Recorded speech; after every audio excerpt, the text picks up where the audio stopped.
Okay.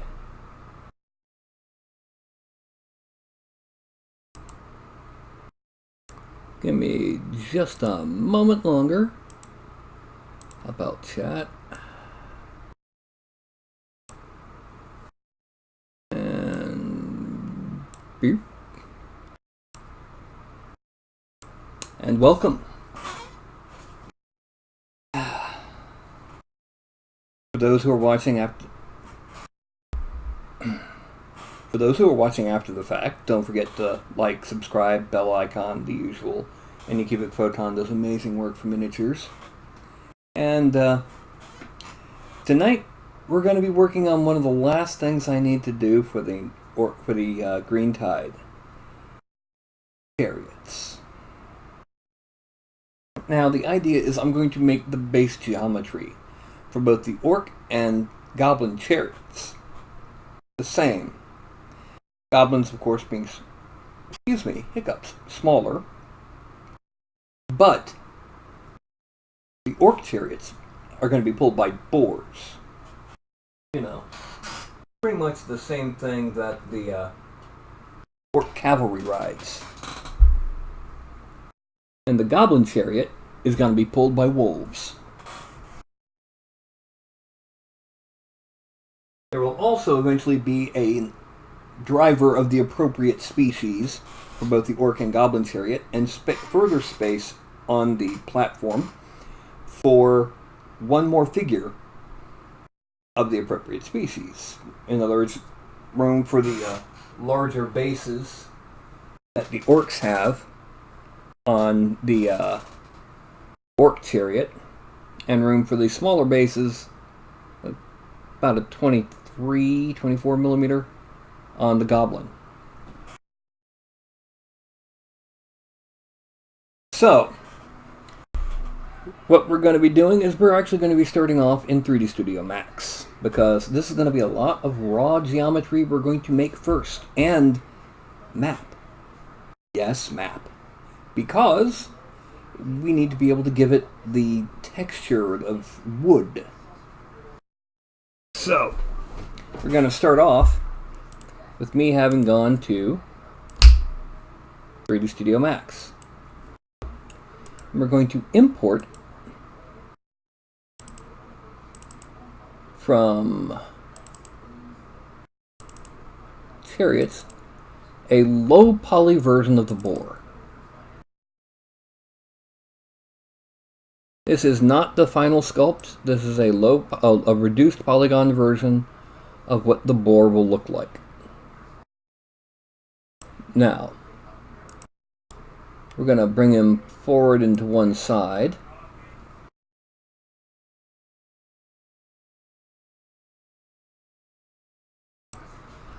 And just bring it. Yeah, that's about right. We're then going to affect the pivot only. Move that to 0. And we're going to make a mirror. A copy. Then we go to Reset Transform and Normal. Flip normals. We now have, just for the sake of fitting, our two boars for the chariot.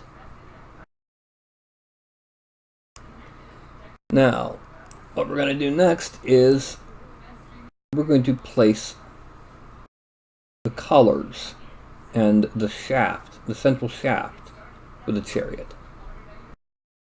So, in order to do that, what we're going to do is we're going to go to Box, and we're going to come here, well, to there.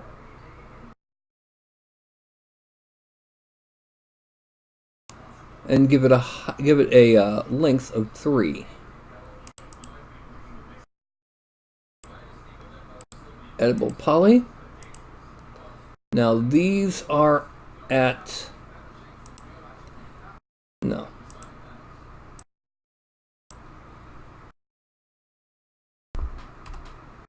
negative 3.831. So these are at positive 3.831. on the x-axis. Okay. Then I'm going to select here, and we're going to scale it until, yeah, there we go. That'll be good. Then we're going to select the faces on both sides on the bottom sides and extrude them out until they're sticking out far enough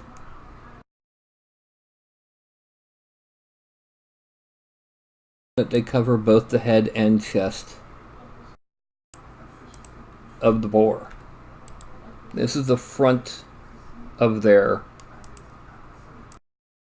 well, I guess you could call it their yoke. Now what we're going to do is we're simply going to select all edges and chamfer them 0.001. Then we're going to select here and here, connect to 97,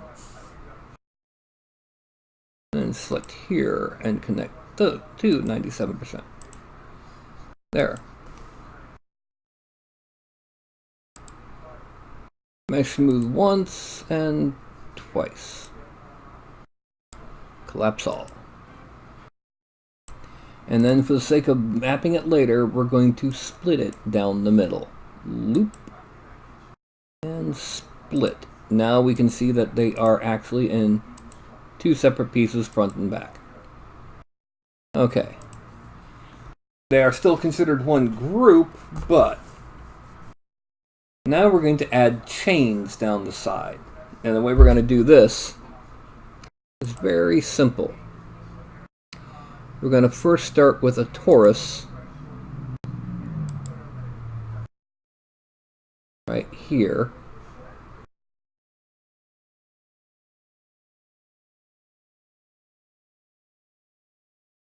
We need to make this a little bit bigger.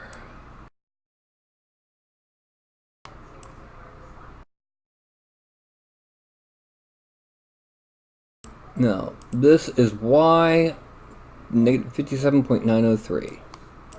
So this will be negative 57.903. Bing. There we go. And then we're going to copy it by shift drag. Put another one down there. Gonna lower it just a little bit. Now, I've shown you how to use insert mesh brush to create chains. I've done it on more than one figure. Actually, let's go ahead and delete this. And we're going to make the top one a little bit bigger because, yeah, we really should.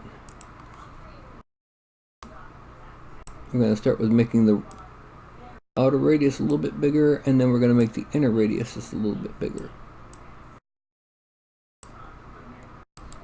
Collapse all, editable poly, and then drag down to there, and up a bit more. Now, the chains that are going to be here are going to be just kind of taut, but what we're going to do to make them is we're going to start with a box.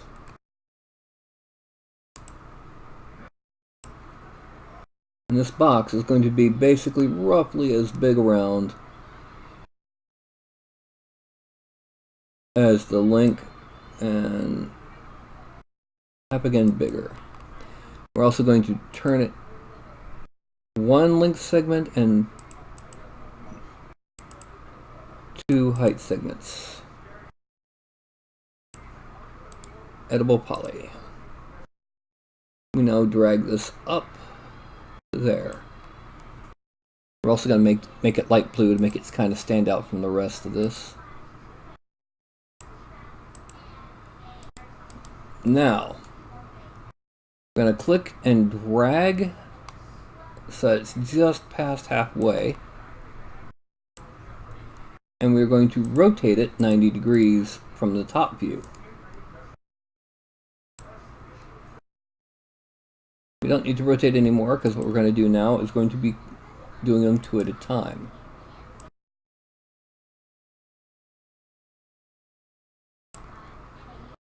Now 4 at a time.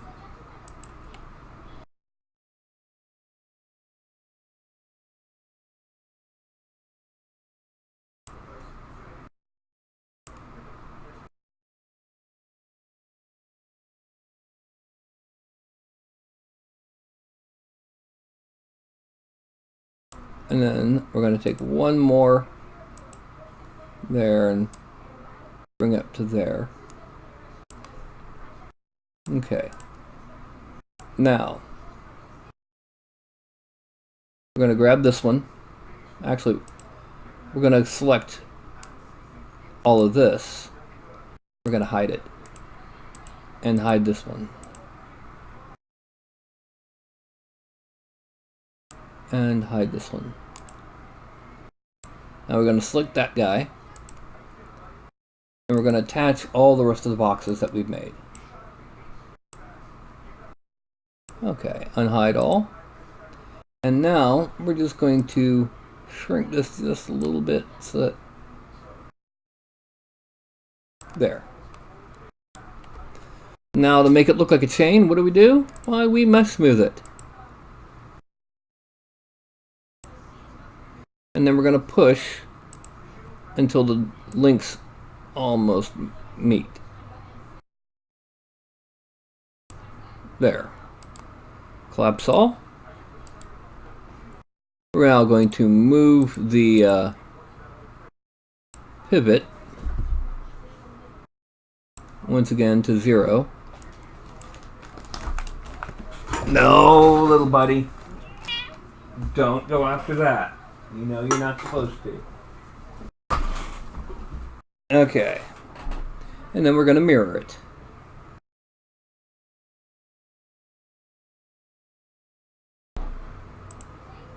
Reset selected and flip the normals. Now, for right now, it looks okay. Notice I say only okay.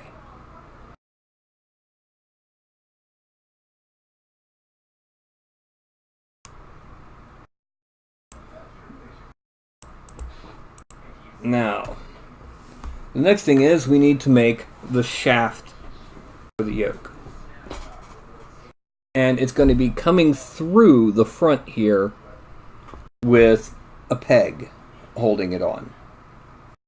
Yes, not the most durable. These are orcs we're talking about. And hello, Mark. So, the front of the chariot will be at this 0 point line here. So, we're going to make a box. We're going to make it only one height segment, one segment in each dimension. We're going to come here to there, and then make it a little bit longer to there.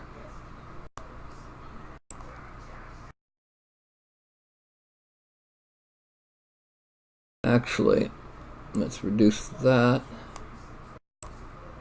and bring it down.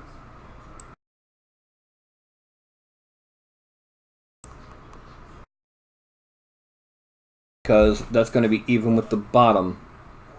In fact, we're going to go ahead and bring it back a little and make it a little bit taller. I wish it was a little bit taller. Edible poly. I'm now going to hide both of these bores since they're not going to be actually part of this part of the model. Now, time to add. Yeah, this is going to be very simple. We're going to select all the edges chamfer at 0.01. Then select these edges and connect two segments 98. Okay. Then we mesh smooth it.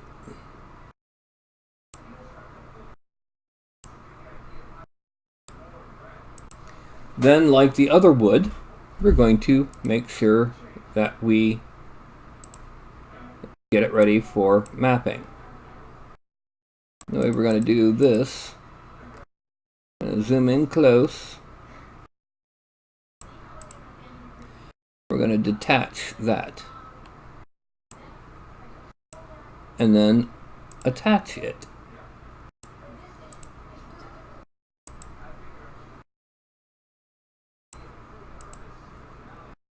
Then we're going to select the top center line and deselect the. We're going to select the center line. We're going to deselect the top center and loop. And that's going to be the entire underside. We're going to split there. And that is now mapped and ready to be turned into wood. Well, we need to bring it up a little bit. It's a little bit too low. Now we need to add our pegs. And those pegs are simply going to be cylinders with one height segment, 2 caps, and 10 sides. And what we're going to do is we're going to put one here.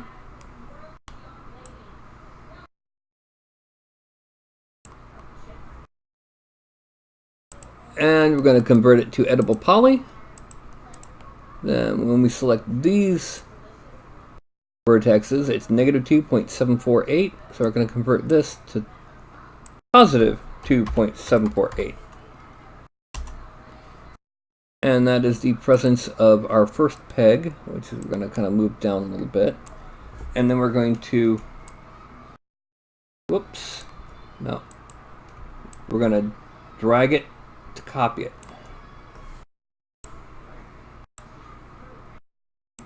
So we have the pegs present.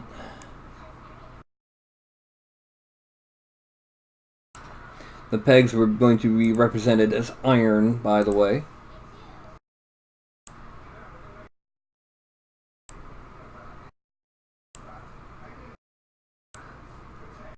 And we're going to select edges on both sides. Loop. And because this is metal, it's going to be sharper than the wood edges. So we're going to chamfer them at 0.001, but we're going to have 2.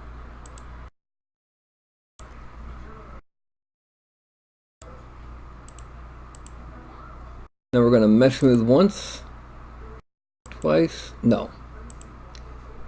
What we need to do is we need to select here and connect with 2 segments 99% of the way apart. Now that'll be mesh smooth 1, 2. Collapse all. And now we're going to make them a little bit wider just because. Okay.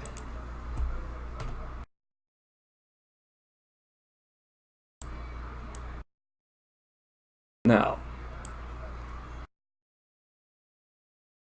the next thing is the wheels. We're going to put the wheels here. Okay, let's unhide everything just to show you.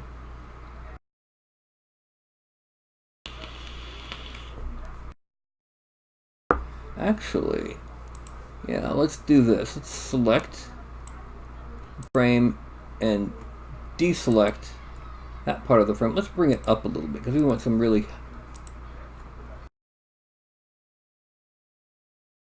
high wheels.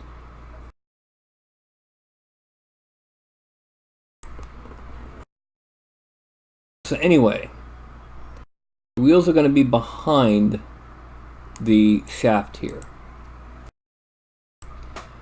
I'm going to start with a cylinder It's going to be where our axle is. Bring it out to about there.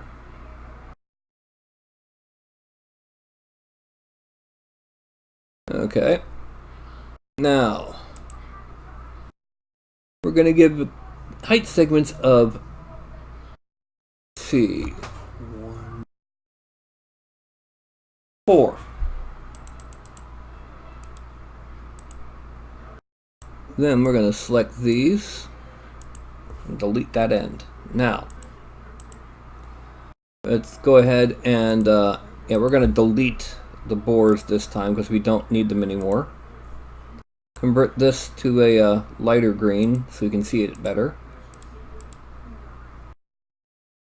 And then select all of these and one by one move them over a bit so we can make what will be the hubcap for the wheels.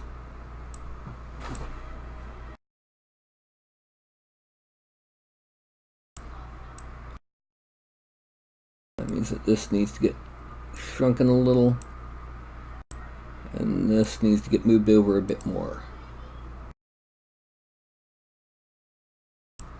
Okay, now Shinju, get back over there.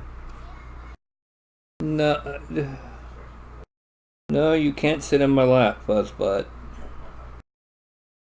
Alright. Yes, I know she's not normally this active at this time of night, but she's been kind of antsy. We've had thunderstorms. We're going to extrude local normal 0. There's a reason. I'm not insane. And then we're just going to expand the size.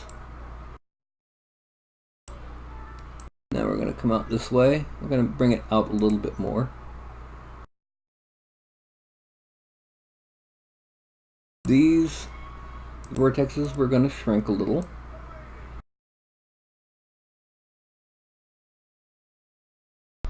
Okay. That's a bit too much. Out. We're then going to shrink the selection of vertexes. There we go. And we're going to grow them until they're about the same size as the axle. And extrude.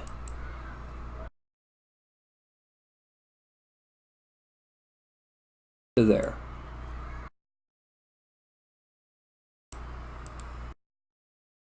Now, we're going to select all of these edges except we're going to deselect the one way back here, and we're going to deselect this one. We're then going to loop,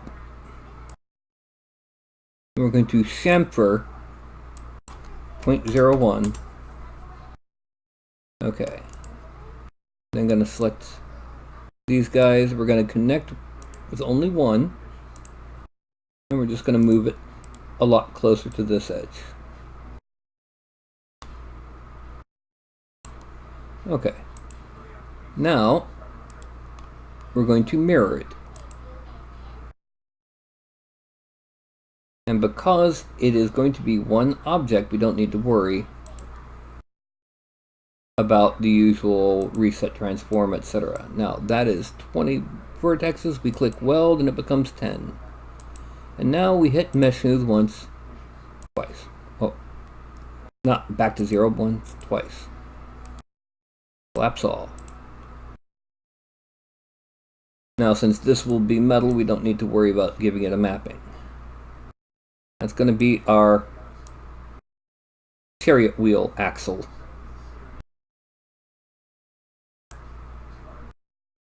Okay. Now, what we're going to do is we're going to move this into a position where it's actually going to have a little bit easier to copy and paste its center point. We'll just need to move that up to where it's even with the top of that part of the frame. So, Y of 15.7 and Z of 11.6. Okay. Now the next thing is going to be, I gotta get my foot out from under me because it's going to sleep. Now it's going to be the wheel of the actual wheel. We're going to start with a tube. We're going to just kind of estimate this place, and we're going to make it come out.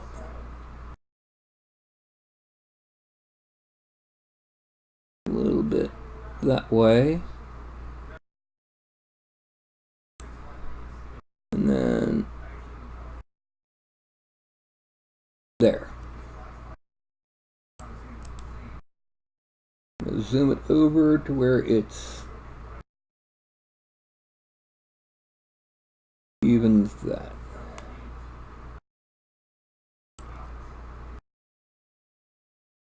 What are you doing, Fussbutt? Do you want to go up to your bed? Do you want to get up to your bed?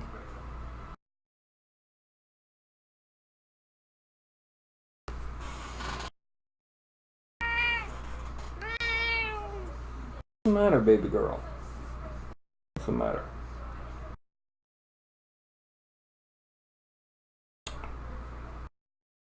Come on, Fussbutt. Get on. Okay, there we go. Alright, now we got that in position. It's time to make sure that we have it in position. 15.7 and 11.6. Now we're then going to convert edible poly. We are then going to select these edges that I forgot to select to get rid of before. Loop, control backspace. That's something from 3D Studio Max that allows you to remove edges without affecting the actual geometry. Now we're going to loop. We're going to chamfer 0.001. Okay. Now mesh smooth once, twice. Collapse all. We're then going to select an edge here and loop it and split. Then we're going to select centerline edges. We're going to deselect the ones in the bottom and then select the one on the outside top. So we only have one edge. Loop, split. That will let us have a mapped wheel, so we can give it a rounded wood grain pattern. Now we need to make another cylinder. This one going to be the inside of the wheel.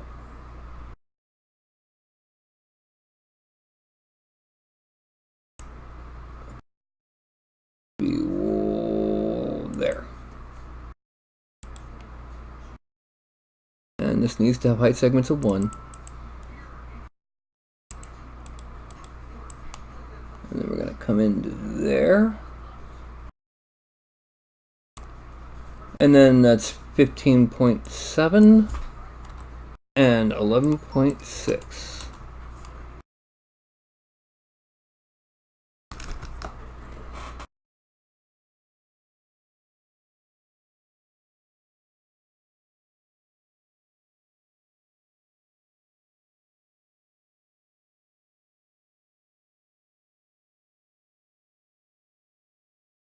Okay. Now, I said that's the wheel. I'm going to convert it to edible poly. Select the edges on the outside rim. Chamfer.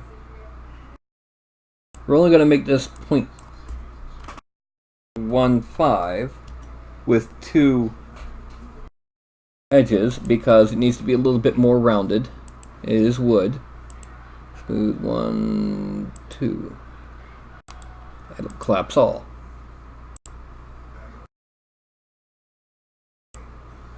Okay, now we need to make the spokes. The spokes will be slightly tilted.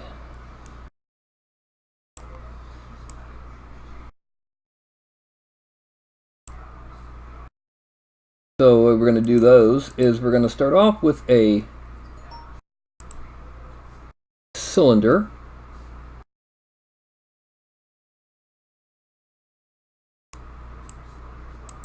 And then once we've got it in position,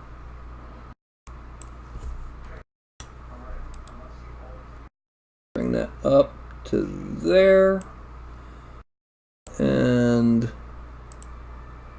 height just a little bit higher, and reduce the radius quite a bit. We're also going to add a height segment. Editable poly. What we're going to do is we're going to grab this height segment, pull it down a little bit, and make it bigger, so that the spokes have a bit of a shape to them. Now we're going to select all three edges types. Well, no, not those, sorry. All three outer edges loop. We're going to chamfer 0.001. No extras. And then going to mesh smooth 1, 2. Collapse all. We're going to then move this back towards the center of the hub, and we're going to use what's called skew to bring it more towards the center of the wheel. Collapse all. Now, we're going to attach that and then deselect it, or detach it. That makes it easier that automatically gives it the center point that we need it to have, because what we're about to do is we're about to, with angle snap on, we're going to make 8 spokes by 5th, rotating 90 degrees there.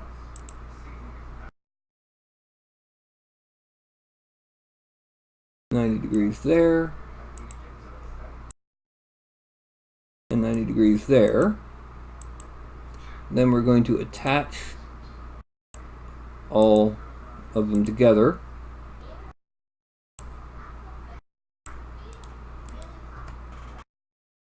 And now we're going to rotate it 45 degrees. And that's our chariot wheel. We're going to go ahead now, and while we're doing it, select the hub. We're going to cut it.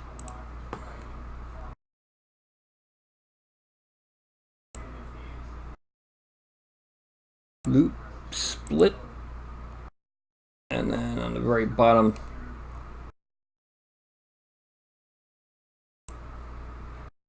loop, split. Okay. We're going to go ahead and attach the outer wheel.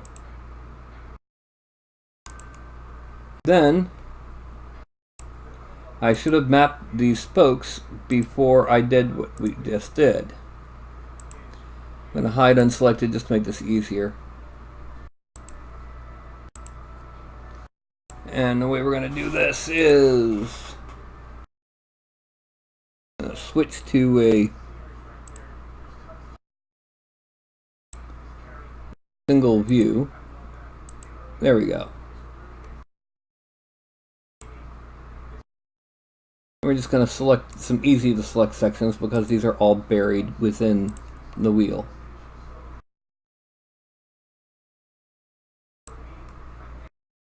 Doesn't matter if they're all the same or not, because again, it will be buried within the wheel.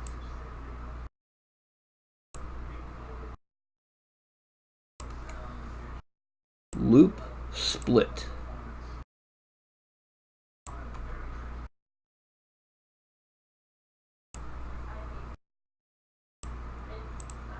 And we're going to select these guys again. We're going to hide unselected. That'll hide those caps. And then once again, we're going to select these edges that are going to be buried within the wheel. In this case, within the outer wheel.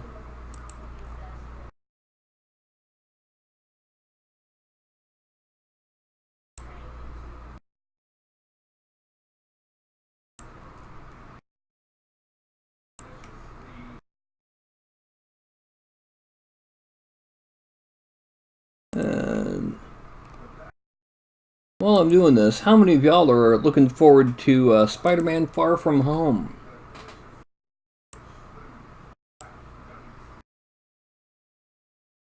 Because I know I am.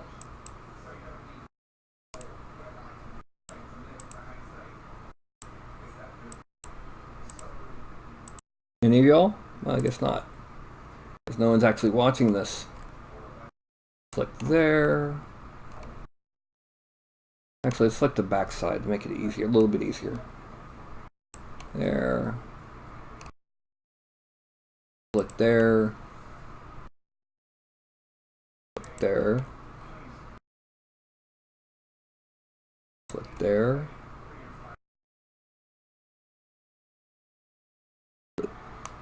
There. Actually, let's put back side here now.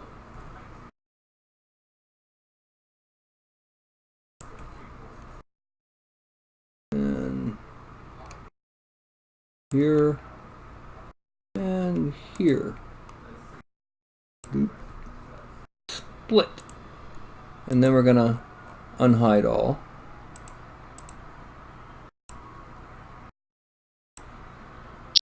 And unhide everything there. Now we're gonna take this and we're gonna attach the spokes.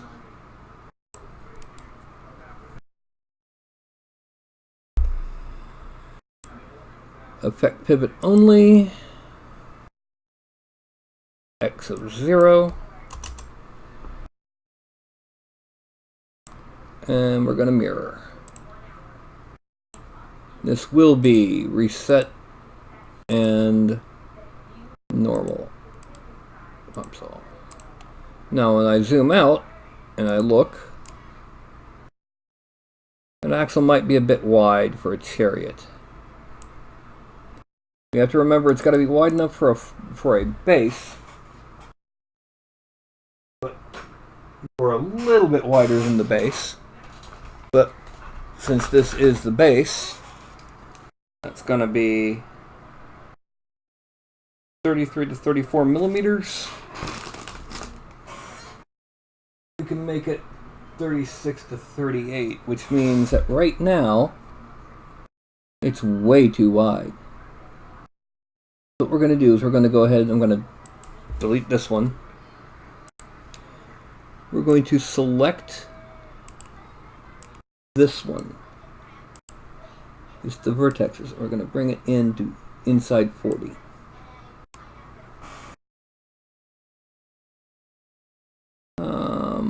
Let's make a little bit more inside 40. That will give us room for the walls, etc. And now I'm going to make this narrower.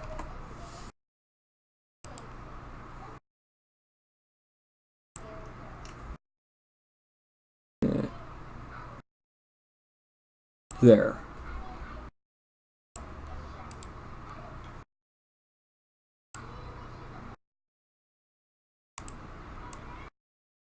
Okay, now time to mirror the wheel. Reset selected and normal. Collapse all. That's better for placement of the wheels.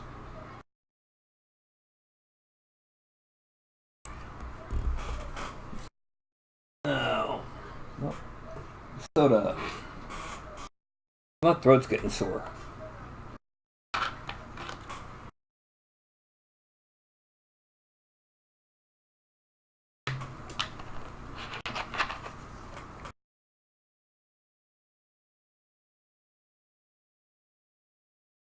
The next thing is the floor.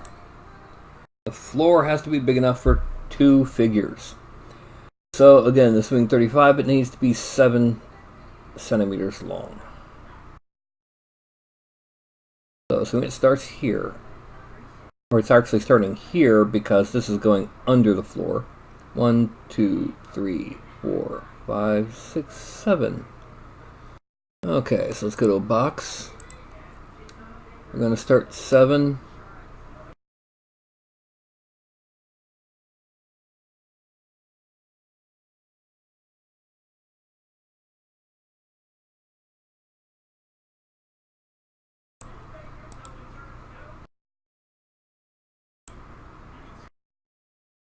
And there.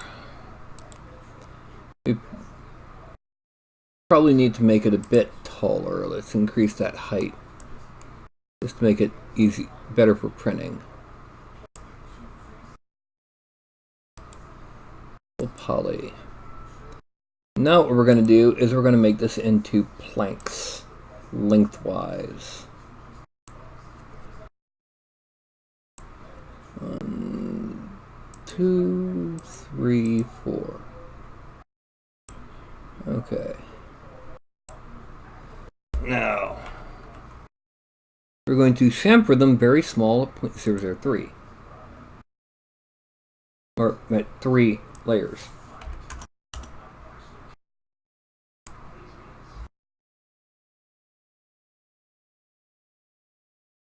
Now, to go in and select each one of these linear, or these inner bits here.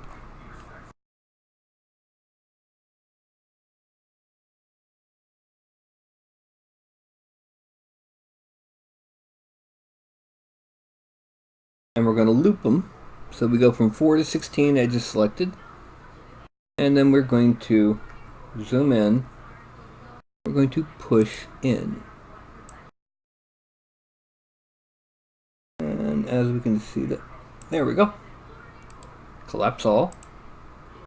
Select all.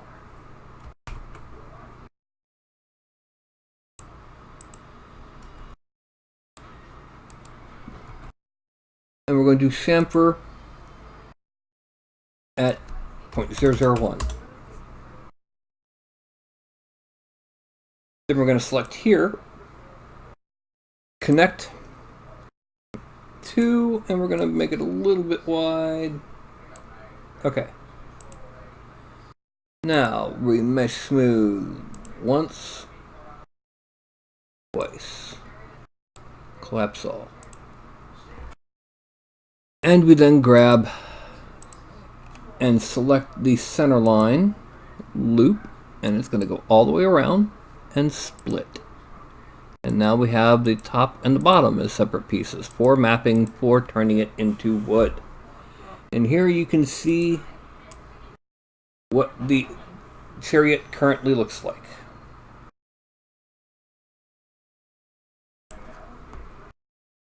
The forward portion that the borer necks are going to go through is what's going to be shrunken and modified after we've shrunken the entirety of the chariot down for the goblin version.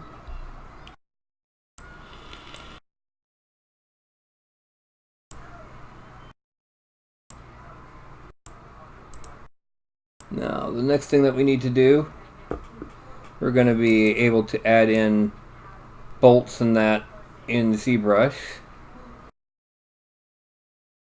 We need to add in a couple boards underneath, and then we need to add in straps for the axle.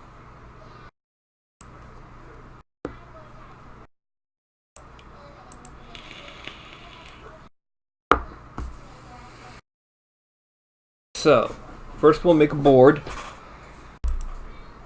We're going to make it back here so it's easier to see.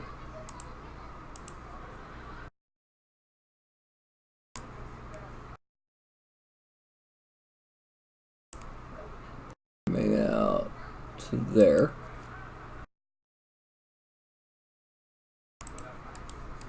And then we're going to bring it up a little bit so it's intersecting ever so slightly. Edible poly. And then we're going to select here 17.266. 17.266. Okay. Now we're going to select them all. Edges. Chamfer 0.01. Then we're going to select them down here and connect them to 95. Then we mesh smooth it twice. Collapse all.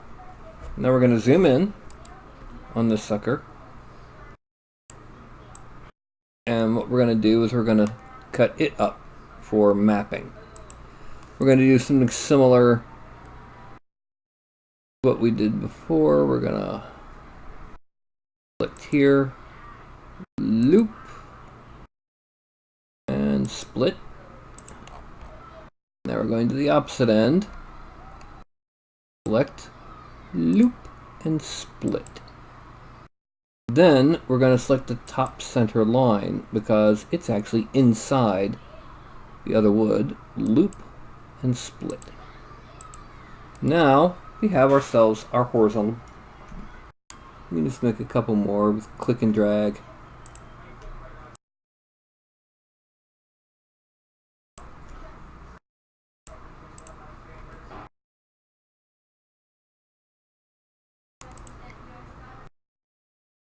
And once again, we'll make the nails with ZBrush. Now, next up is the forward fairing. That's pretty much all that's left. And just to make sure we're getting the size right, we're going to file, import, base orc. We're going to move him to on top of the chariot. As you can see, that's a pretty decent scaling on the chariot. I'm going to move him back a little bit because we're going to assume that the armor slopes a little. That's just for height scale. Go ahead and file, once again, import that bore. The fitting bore.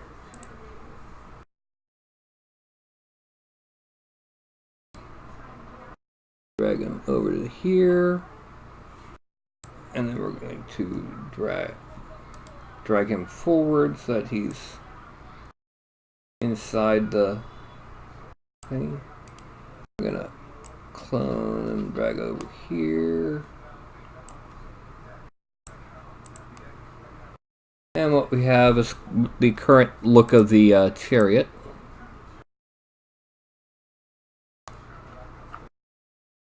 Whee!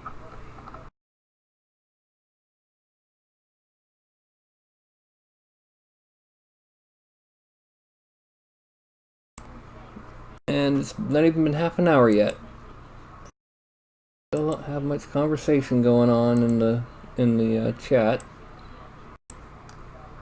Next up will be the brackets for the axle.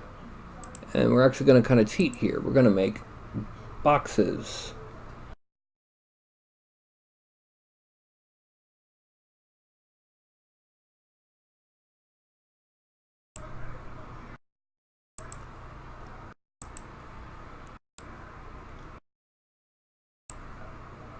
I'm going to make sure we go underneath this one. Make it easier to see. Alright, we need to make this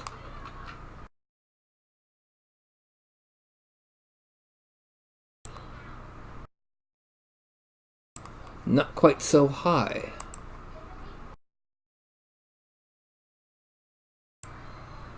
But with, there we go, edible poly. And I'm going to select here and come down to there. We're then going to select here and connect it.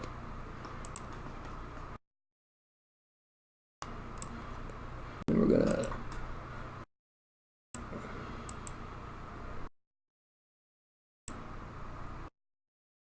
a little bit narrower, and this side a lot narrower. We're going to bring it down closer in.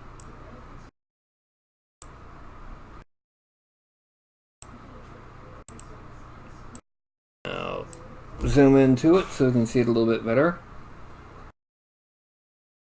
Okay, that's good. Now we're going to select the front and back edges.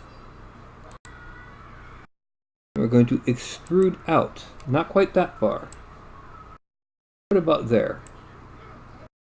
And once again, we're going to rely on ZBrush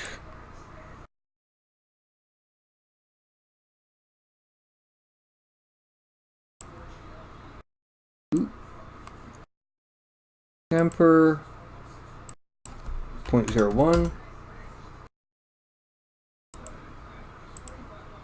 and select here, connect to wide there. Now mesh smooth 1, 2, and here we have our bracket, and it's looking kind of nice. Collapse all. Now effect pivot only and move it to 0. Mirror it, and the new version, reset selected and normal. Collapse all. So here's our current state of our chariot.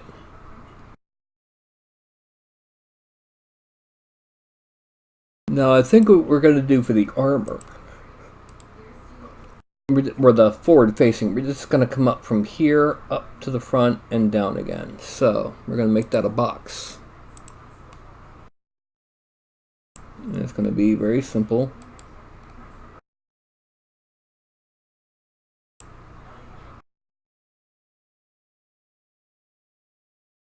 That high and goes that far back. And goes out to there. Now, editable poly.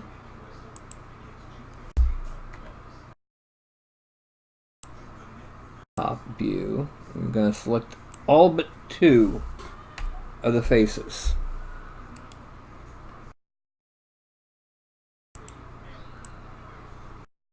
Okay. Now, we're going to select these and bring them down lots. These and bring them back a bit. Then going to select these edges, ring, and connect them once. Now we're going to select here and bring them forward. Select here, bring them in just a little. And here just a little. And we're going to select this dead center here and bring it back. About like that. Now we select these 2 on the sides and bring it back.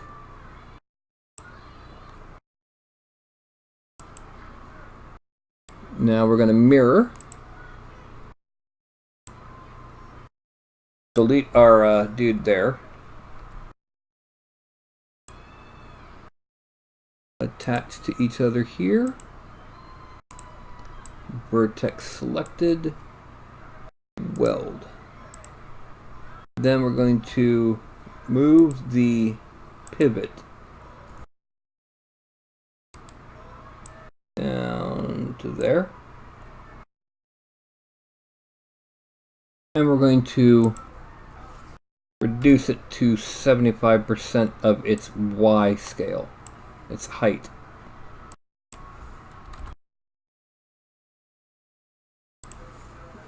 Also going to select these and bring them forward a bit. We don't want such an extreme bend back. Now, we are going to shell. We're going to reduce that quite a bit. We're going to thicken this quite a bit. Collapse all. Select here. Select here. And we're going to chamfer these. After we convert it back to an edible poly. Chamfer 0.001. Mesh smooth once, twice. Collapse all. Then we're going to bring it forward on the front edge.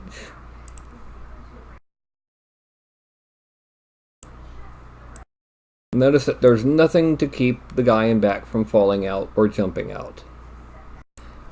That's deliberate. Some war games will have a thing where you can disembark a hero or character figure from a chariot. This allows them to do that.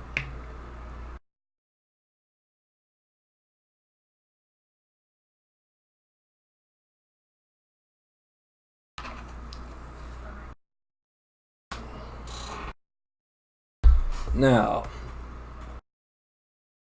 this is the current state of our chariot.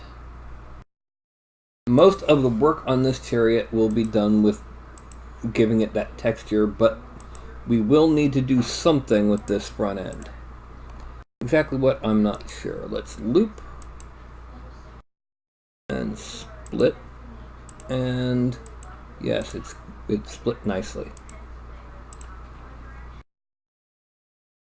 So, that's our boar chariot.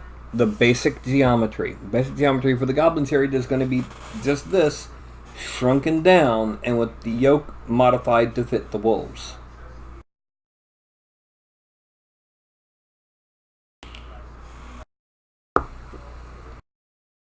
What we're going to do is we're going to start with what needs to be mapped. And that, or rather, what doesn't need to be mapped. That's going to be our axle, our axle braces,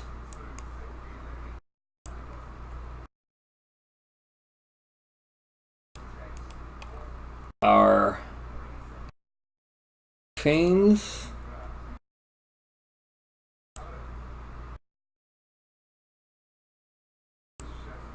oh, that would help. I just noticed I forgot to mirror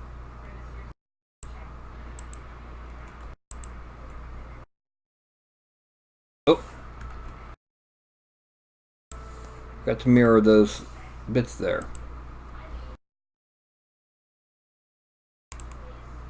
Attach that one and that one.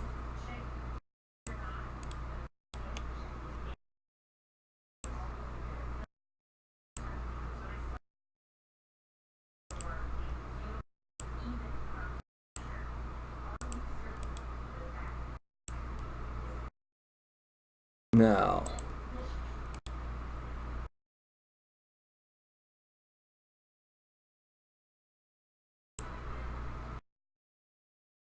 and while looking at it, we also need to go ahead and deselect select the pegs.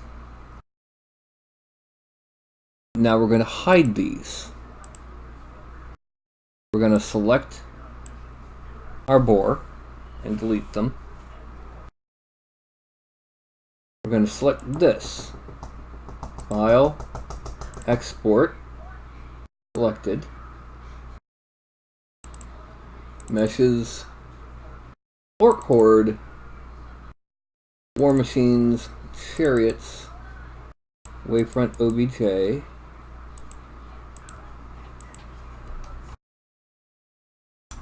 ZMap, Fairing.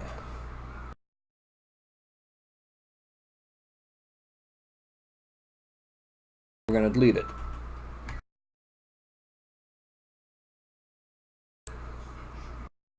File, export selected, ZMap, wheels, and then the rest of this, file, export selected, ZMap, frame.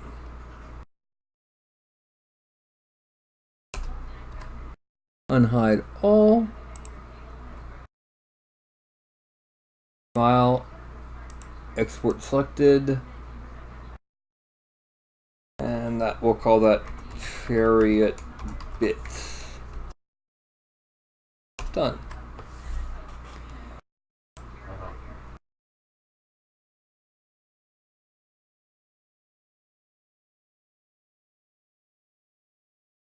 No, they're gonna have a whip. Only certain breeds do the toll truffle thing. Alright, now we'll go to UV layout. And we're going to load Orc Horde, War Machines, Chariots, ZMap Fairing.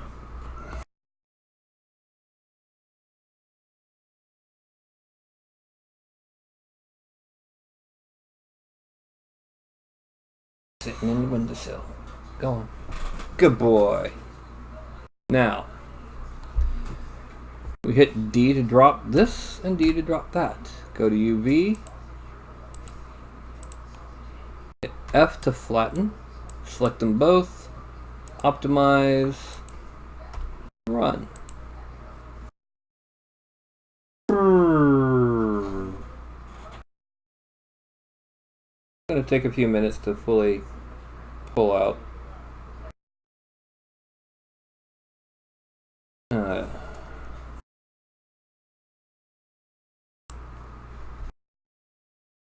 Okay, that one needs to be reflattened. There we go. It's gonna finish the tweaks while I get some soda.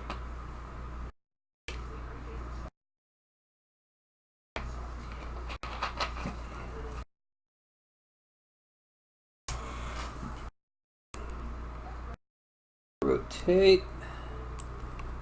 Then we're going to, let's hit Shift F on that one, just to make sure it's fully flattened.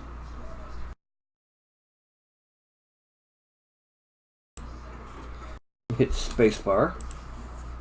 Align to axes. No, that didn't work. So we go manually align to axes, and we're going to move this down to there. And now edit, auto fit, save all, save, load, ZMap frame,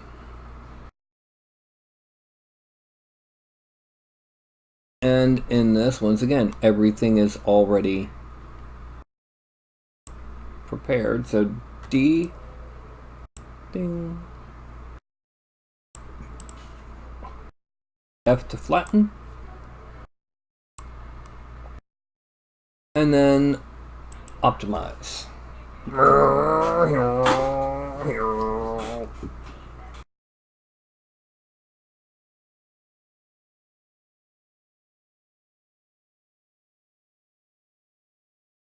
Some of these will most likely need to be redone.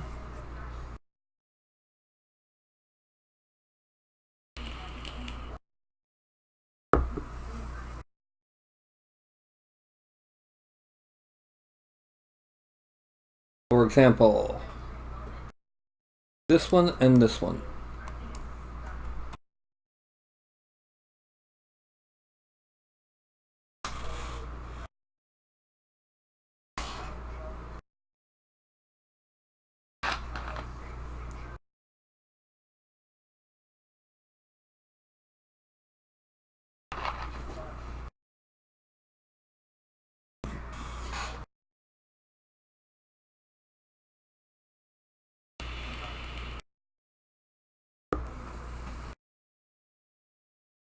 Now, the plan for the front fairing is, yes, it's going to be wood, but we're going to extrude out from it shapes, or extract from it shapes that would represent pretty much things like what's on the field of the boar rider here. Metal pieces that have been cut out and hammered onto the fairing to make it look like it's got, to give it either extra armor or decoration. Okay. And then this one going. Okay, baby girl.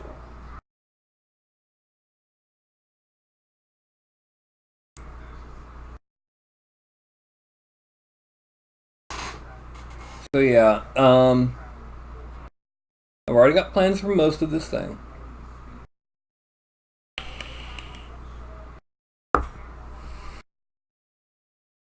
There's going to be a base that has some bushes on the rear, that the back of the chariot will rest on those bushes. And it's going to fit the chariot and both boars.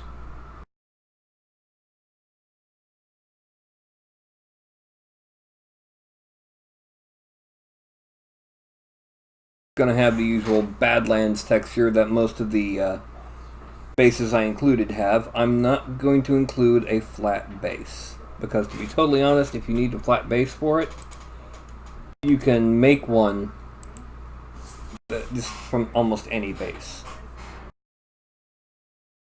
And most people are going to be using a flat base anyway to build their basing.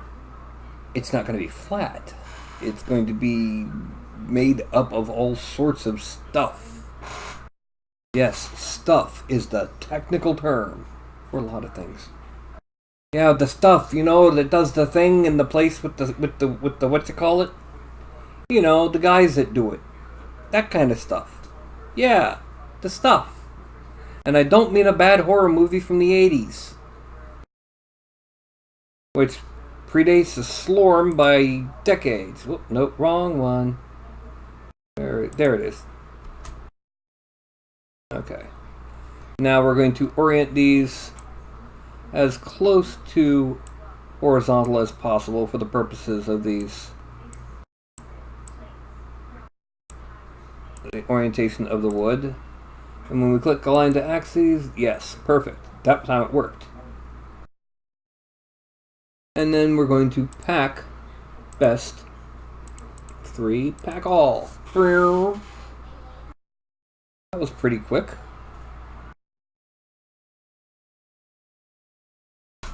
Auto fit off. Save all. Save. Done. And then load ZMap wheels.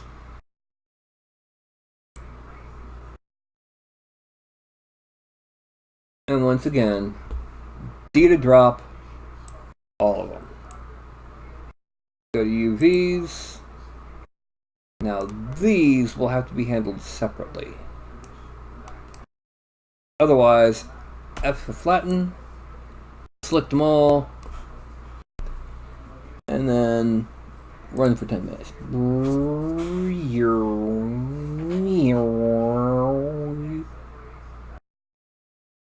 I apologize if this does anything to anyone with any kind of issues with flashing lights.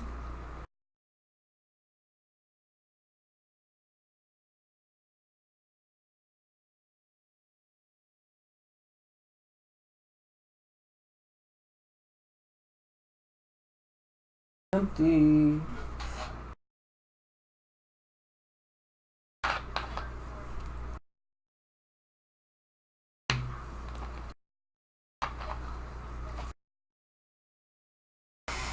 I've never heard of anyone having a problem with this program, so I don't expect there to be.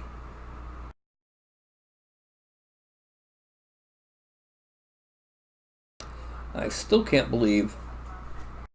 Okay.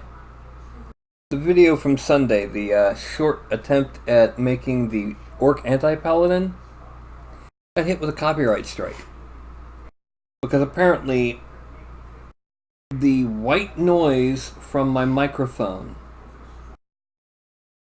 was too close to the sound of a copyrighted synth burst.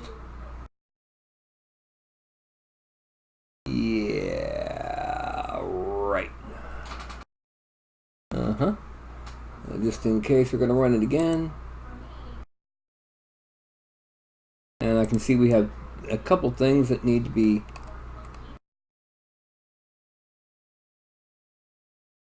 Alright, we need to drop that back because it didn't do right. E. Okay. Drop. Back to UV. Flatten. Here. Flatten. Here. Now we need to rotate each of these. These are the spokes. Make sure that they're horizontal. That's why I'm rotating some of them some way and others the other. I'm not going to worry too much about using that bit with the aligned to axes because these are already kind of warped. Kind of like their creator. Okay, now we're going to flatten this. Shift F. And that is going to be one wheel tire. One chariot wheel tire. And then we hit the space bar and it is two chariot wheels tires.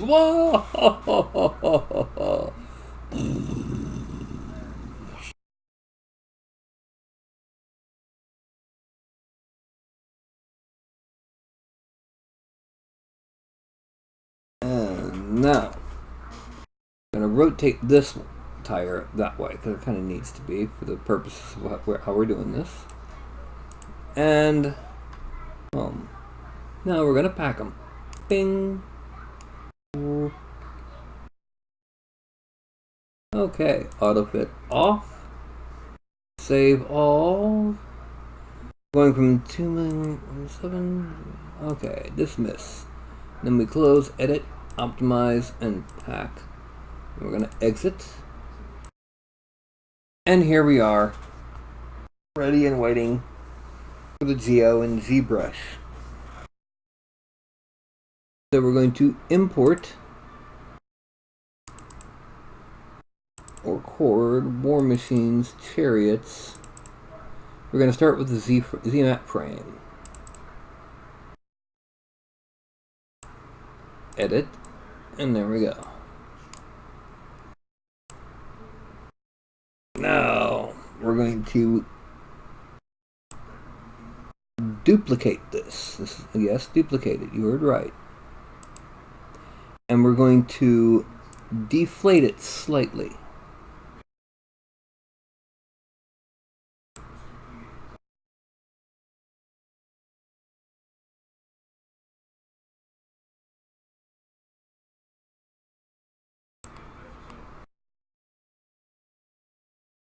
And then we're going to turn on display properties double-sided. Just to make sure that we're not... no.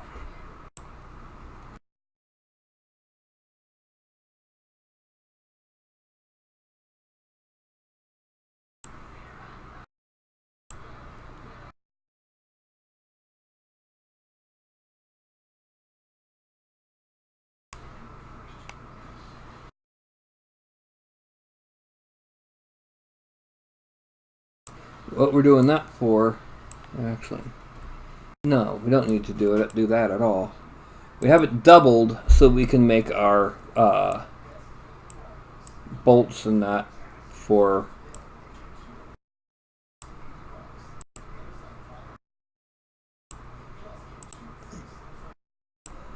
import Z-map fairing and Insert polymesh, import ZMap wheels, turn off transparency. Insert polymesh, import chariot bits. So for right now, until we've added all our details, this is our chariot. What are y'all thinking so far?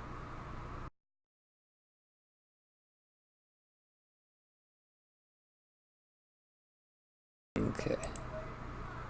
We got 4 people watching.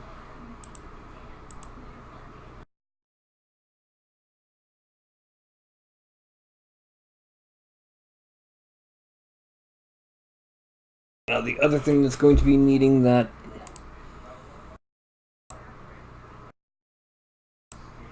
duplicate.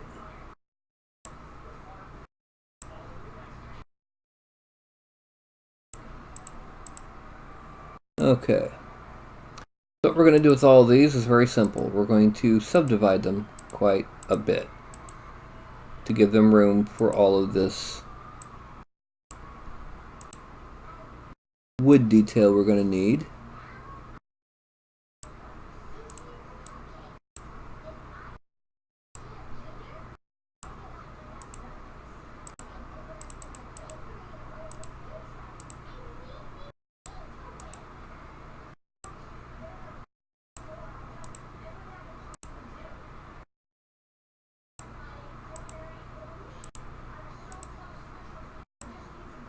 And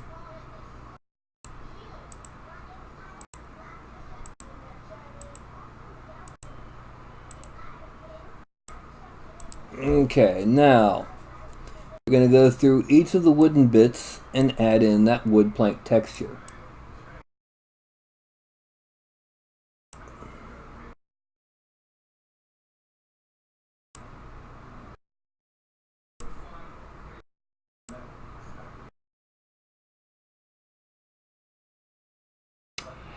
And I just forgot to weld the vertices before placing them all. That's a problem. Okay, so the bits we can deal with. It's the wheels.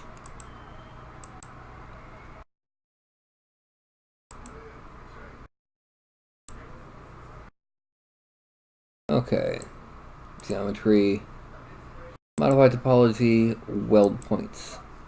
Now subdivide.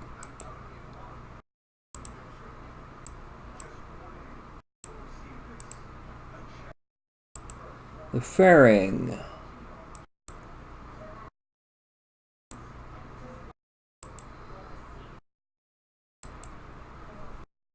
Okay. And then weld points. Then I subdivide until I'm around 2 million.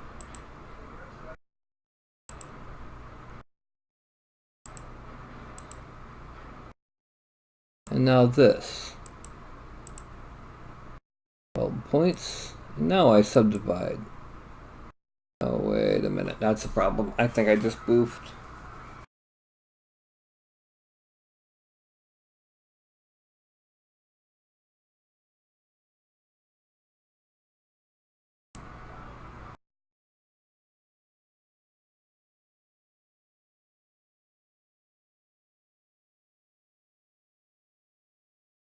Okay, weld points. Okay. Now divide. 2, 3, 4, 5. Lower. Okay, now we're going to start by woodening the wheels. The woodening surface noise.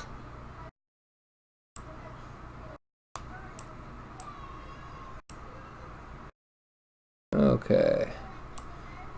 By UV, alpha, resculpt, alphas, horizontal wood, reduce the noise, alpha scale, That should be good. Okay. And then mask by noise. Masking, inverse, deformation, deflate a little bit. That's way too far.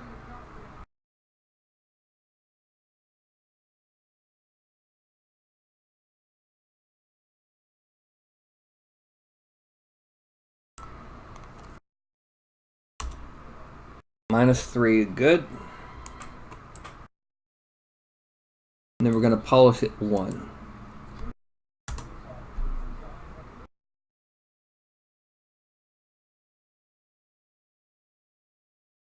There we go.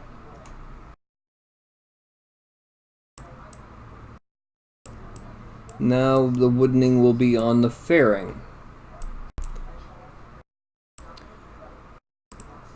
Fairing, frame, surface,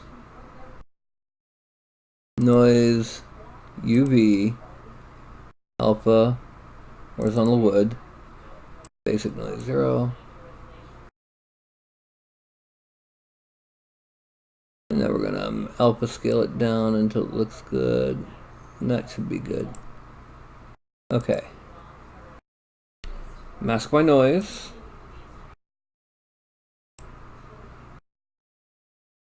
Masking inverse.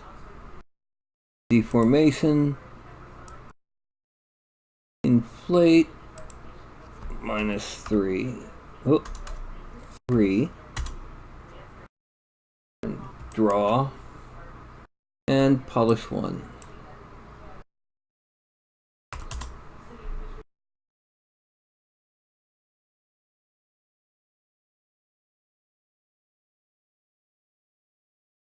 Now, the body of the chariot.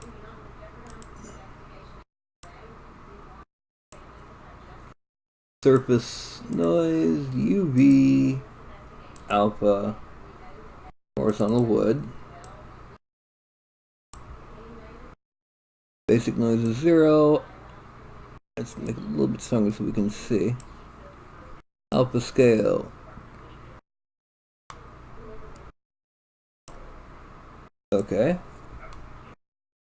Then we're going to mask by noise.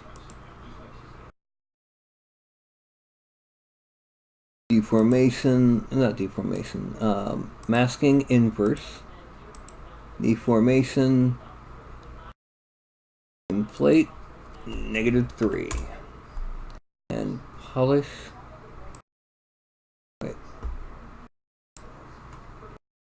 Polish 1.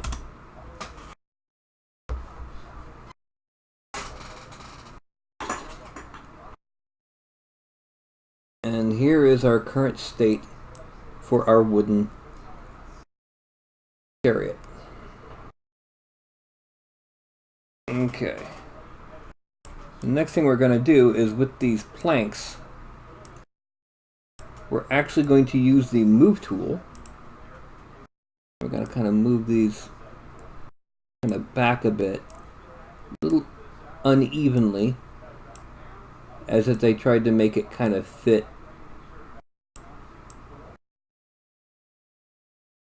that.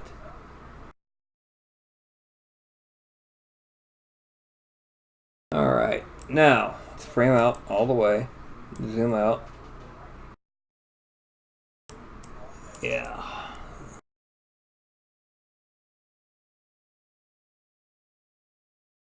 Next thing up is nuts, bolts, and shapings. Okay. So we're going to start, we're going to go to the frame. Actually, we're going to go to the frame. And then we're going to insert mesh industrial parts. And a bolt head, because it's very simple. We're going to start adding them on where a bolt would be. For example, right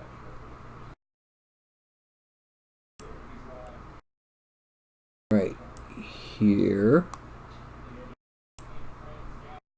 right here. Whoops.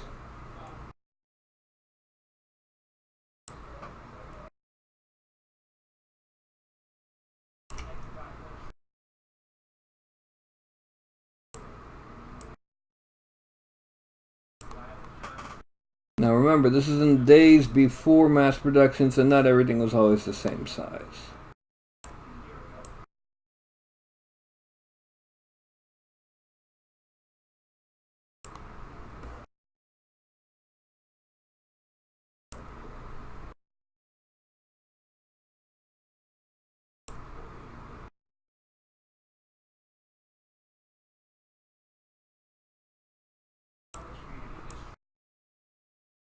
Okay.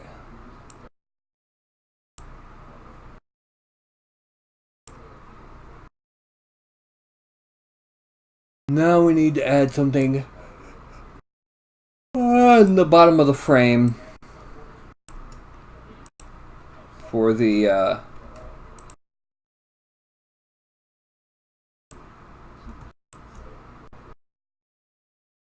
horizontals. So we're going to go for a flat head.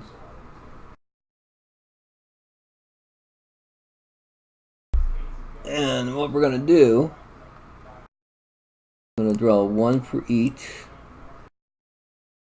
in between split unmasked parts.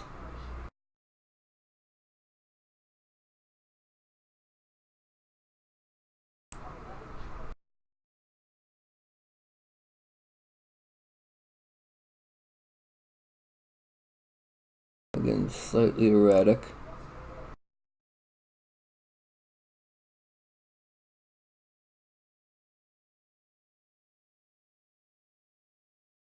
One other thing I've got to do real quick while I'm thinking about it, because it's causing this to take so long. Geometry. Dynamesh 1600.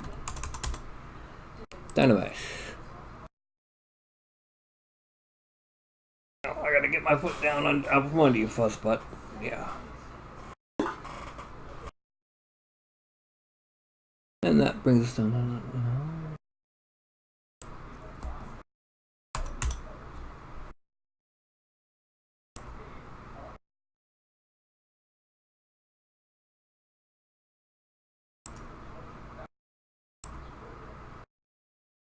Okay.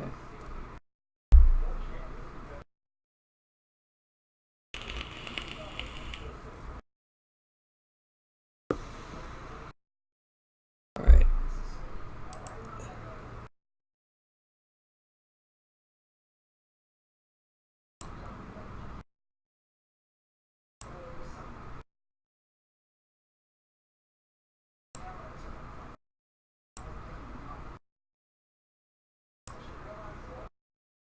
We're going to do the same thing over here. I'll get some screws.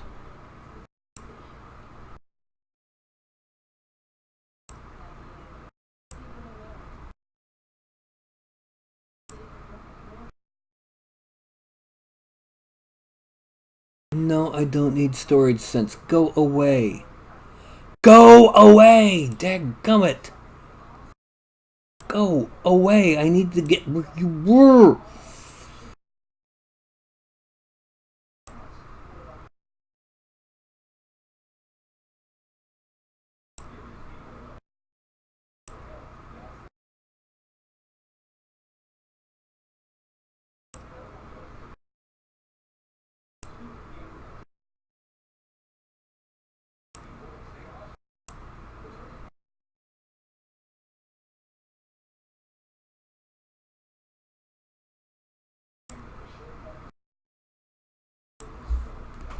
I'm going to go ahead while I'm thinking about and merge all of the screws together.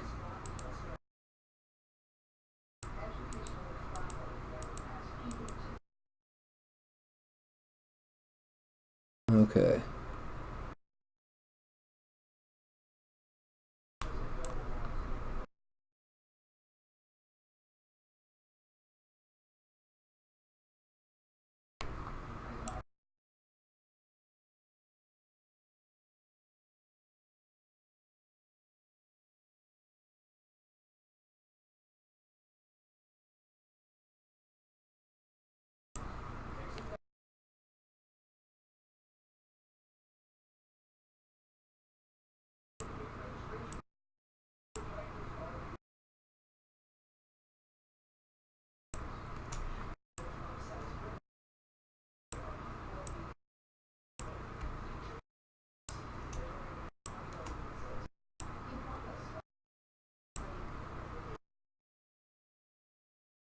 Okay.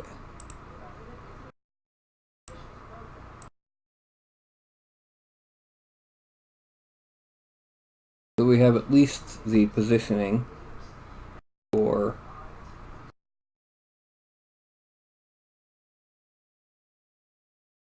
the screws and that. Alright, so get on up there. No. Now let's see what happens if we bring this back out from its...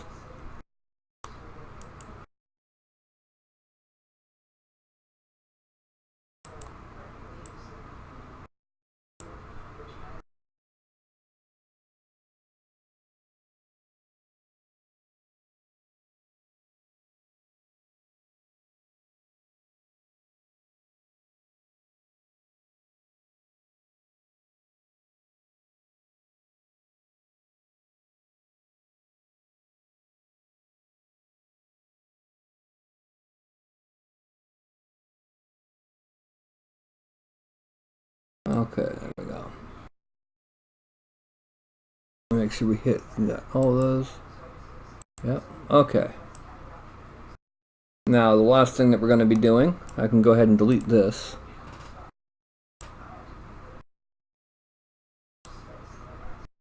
Is using that frame to draw out our front armor pieces.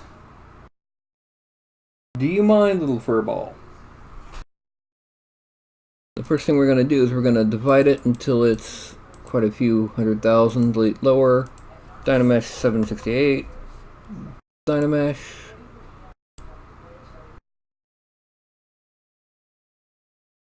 And then divide it again until it's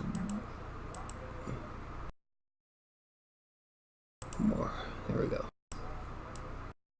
And we're going to hide everything else except for it. We're going to leave the other one on. And also, just in case, because we are messing around with a lot of polygons, we're going to save as Orc Horde, War Machines, Chariot. No, not Ballista. Chariots. Chariots. Okay. Now, I'm going to zoom out, and then we got to decide what are we going to put on this front fairing. Any ideas?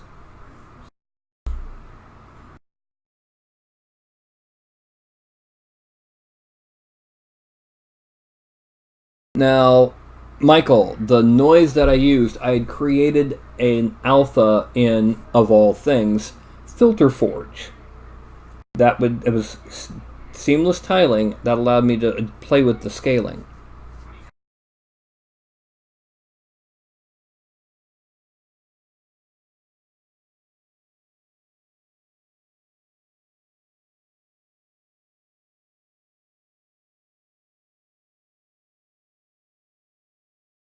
Come on. I'm putting you back in your bed, little baby girl. You don't need to be next to the keyboard. No.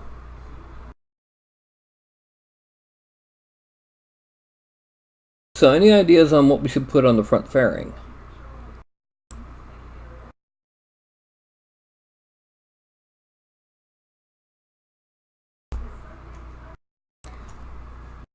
Keep in mind, it's going to end up looking like something that was cut out of sheet metal and bolted on.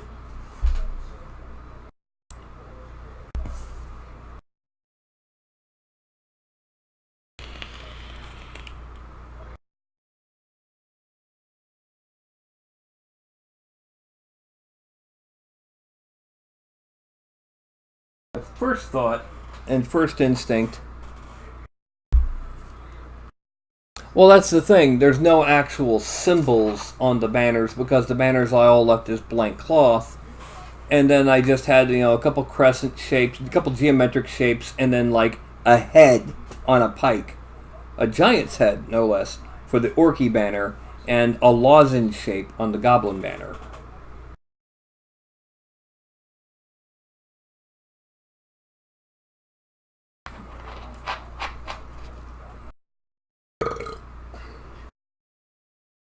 On the shields, I've done everything from a pair of fangs, an orc skull, orc head, crescents. So, and then on this guy, the guy I released as a sample print on Thingiverse, I just put a kind of almost a tribal lightning bolt pattern on this shield.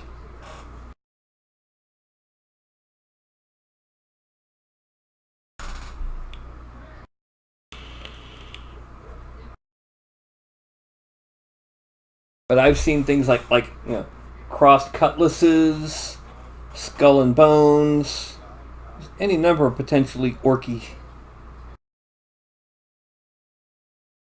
things to put on there. Furball. I'm going to be using my tablet in a minute, and you can't be there when I'm using my tablet.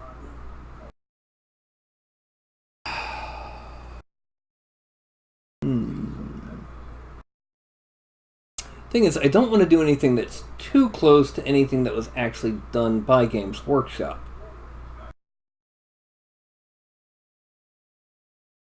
So, yeah.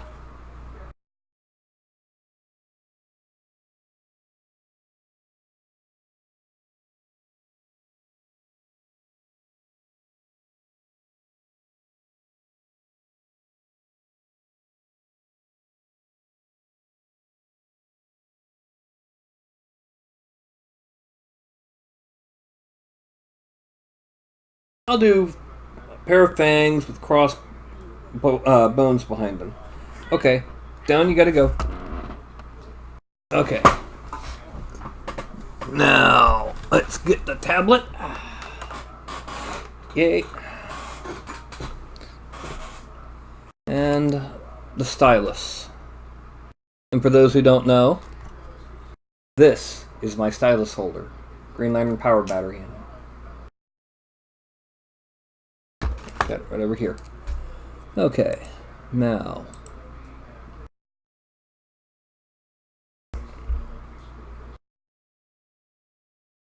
Uh-oh. No.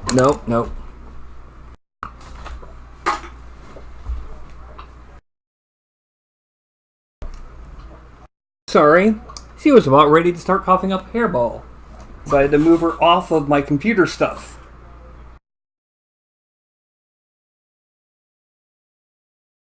Yeah, that wouldn't have been nice. Okay. So, we go back to standard brush. Let's click on this real quick. That means that anytime I change brush, it keeps the size. We're going to shrink this down. And then we're going to stroke, lazy mouse, and turn off lazy mouse. That doesn't affect this, but it'll affect future things. Now, shrink down the and I'm going to make basically just I'm going to use X. It's going to be symmetrical at first. Oh. I'm also going to turn on auto masking backface for the masking. Okay, what we're going to do is we're going to just kind of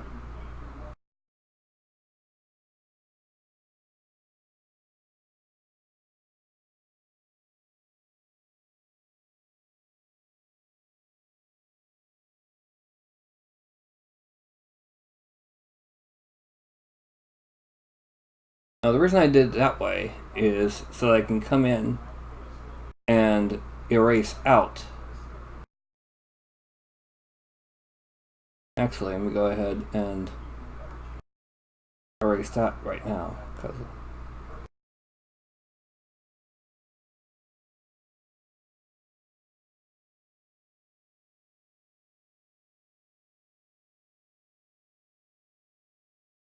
And we're going to come on down here.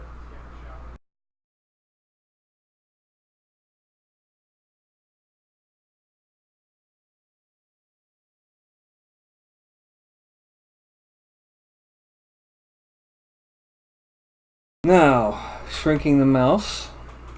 And we're going to erase out to sharpen these fangs.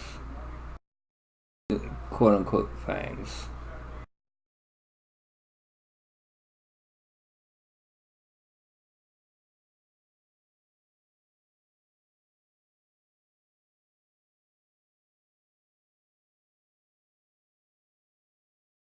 No.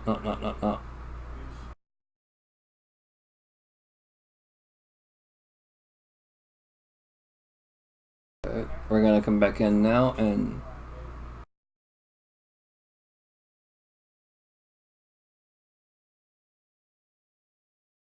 okay, now cut in here, cut out there.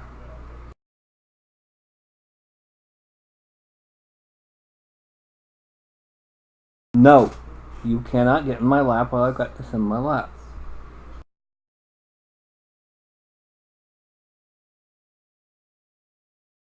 Get on your bed. Now let's clean up these sides over here. Now we're going to turn off X. We're just going to use that just to kind of make the sides a bit uneven from each other, and to make the top a bit uneven. And bottom here.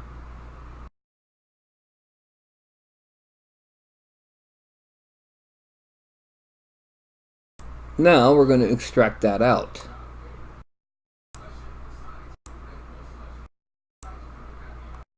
Okay, that's too far, so 0.01. Accept, undo the mask on it, and then go back to here and undo the mask on it. Now, we're going to take this, make it a good bit bigger, because we're going to make our bones. Slightly erratic sphere. Slightly erratic sphere. Here.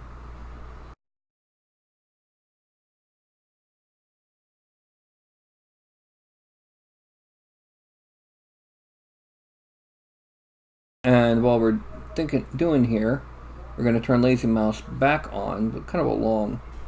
And what we're going to do is we're going to draw across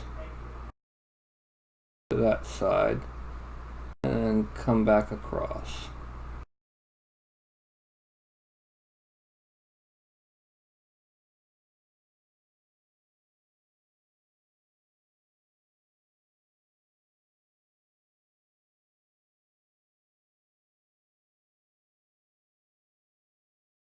Now we're going to turn off Lazy Mouse and erase around where the fangs are.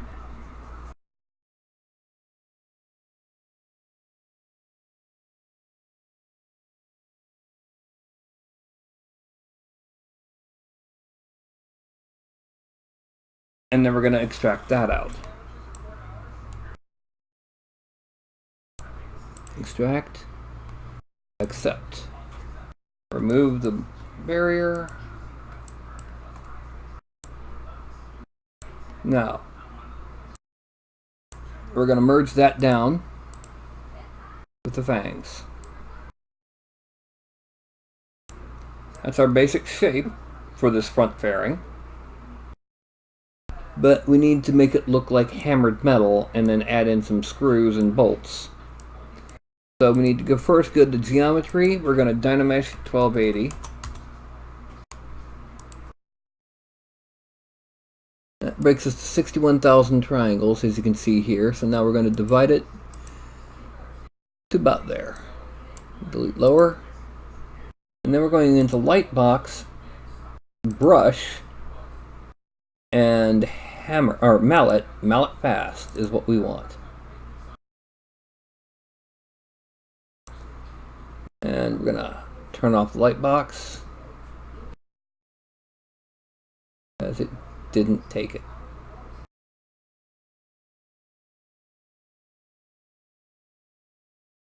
Turn back on light box, melt fast. There we go.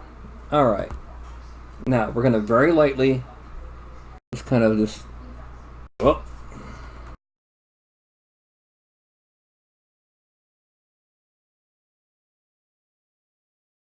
We're going to make this a bit bigger. Change out our mask. Make it a lot less intense. And make sure we didn't have... Okay, good. I'm just going to sit here. Okay, we can make it a little bit more intense and a little bit smaller.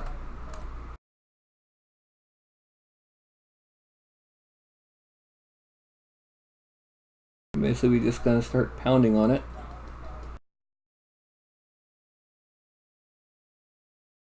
It's going to look like steel that's been hammered into place.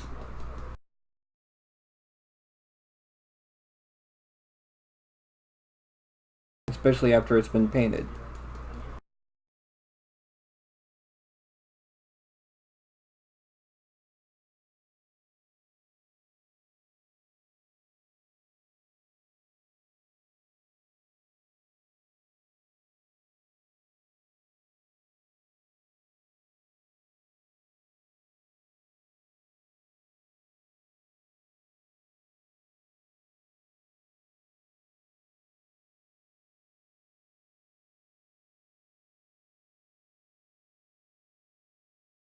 Okay. Now, we're going to go back to that industrial parts bit. Go to the bolts and just start drawing on bolts and split unmasked parts.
And this gives us our hammered on metal piece.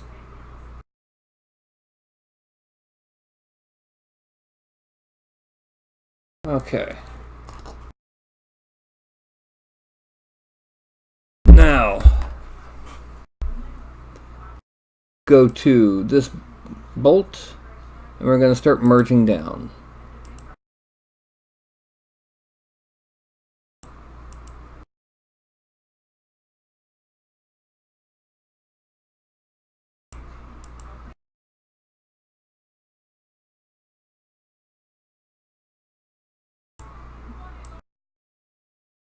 Now let's delete that. We don't need that anymore.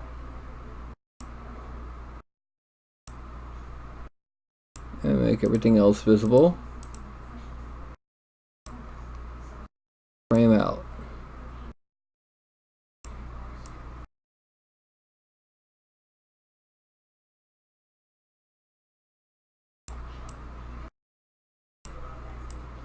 And that is the basics of the Chariot without its driver.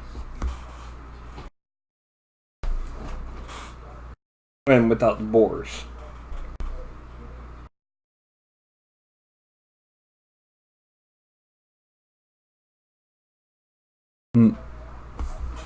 Gokemok, the god of cunning, brutality, and brutal cunning.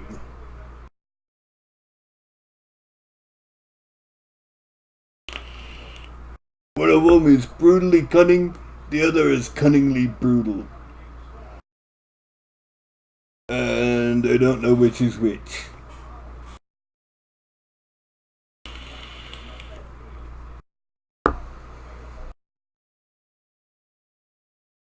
Taking this back to the standard brush.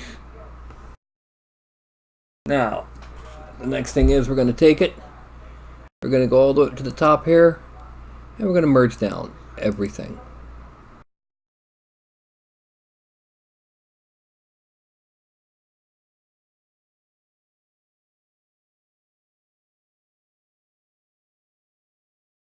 And it's now one object with 20 million polygons. Well, that won't do. It's also not a complete object, so we're going to Dynamesh it at 1280.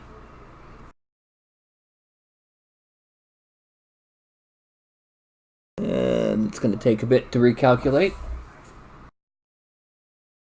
It's now 1 million polygons, or 1.16.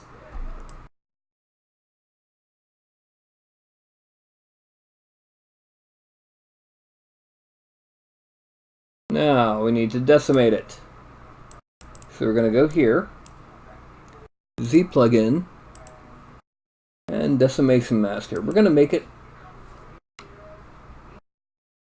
200,000 triangles, so 100,000 custom points.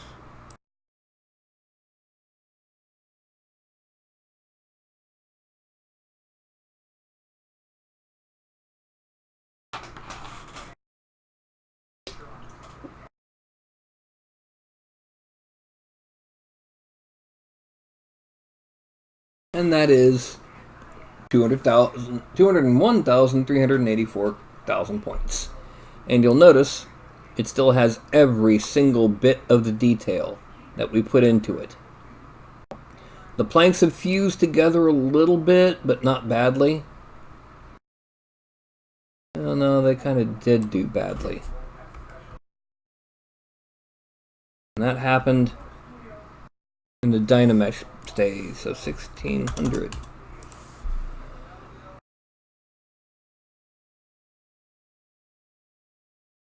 That's what we need to really watch out for, is these plank grooves. Okay, not quite enough. So 2048 Dynamesh. Dynamesh is not needed for any kind of detail purposes or detail reduction.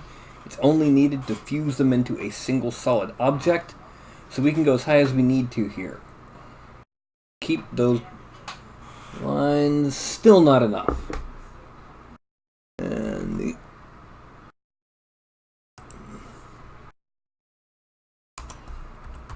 let's go 4,096 maximum. Closing holes, processing mesh spaces.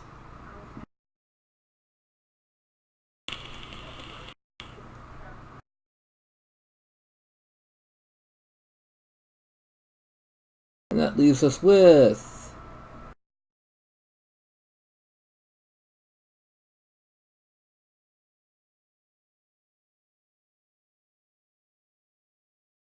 $6 million, and we've kept our plates, our plank lines.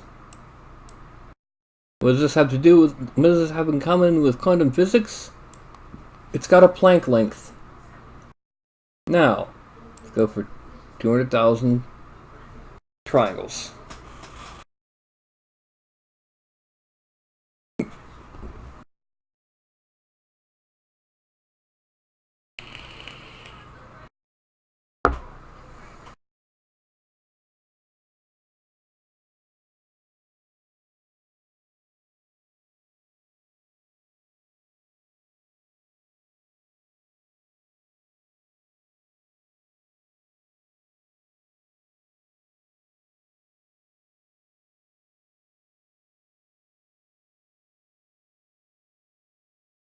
Alrighty.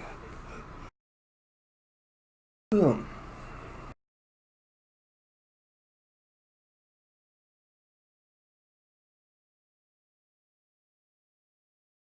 Yes, it's doing the calculations, and I am tired. I'm glad we're almost done with tonight's show.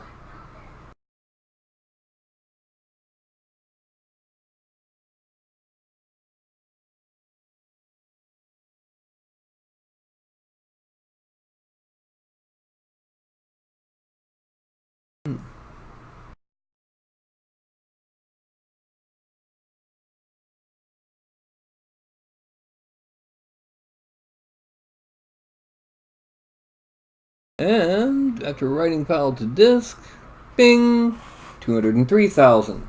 And this time we also still have our plank grooves on the floor. Okay. Now we're going to have a driver in the front with a whip and space to put another miniature. We're going to make a base that has bushes that the back of it can sit on. And we've got room for the two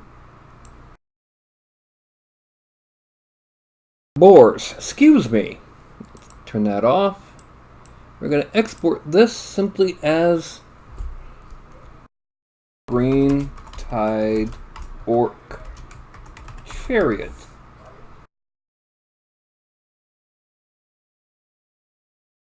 Alrighty. And that's the sculpt for today, but we've still got about 20-something minutes to sit around and shoot the breeze out the projects. The gym thing is going.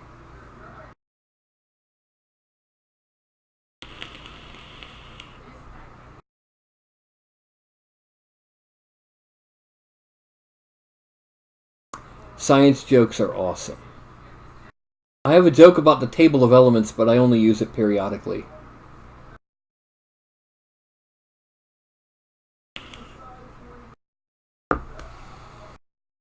About the gym thing, just remember, I was never actually that badly out of shape. I mean, you got pretty decent, I've got pretty decent arm muscles, so I'm a lot stronger than I look.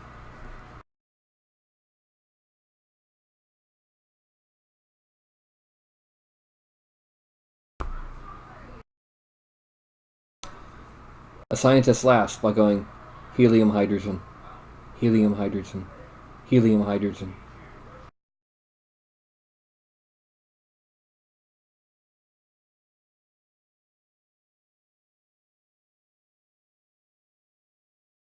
Two chemists go into a bar. First one says, I'll have some H2O, please. Second one says, I'll have H2O too. And he dies.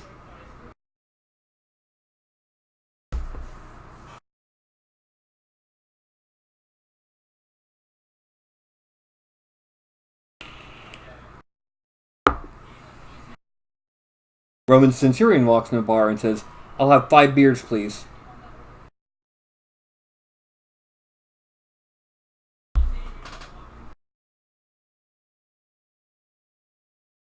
I love me some literate jokes.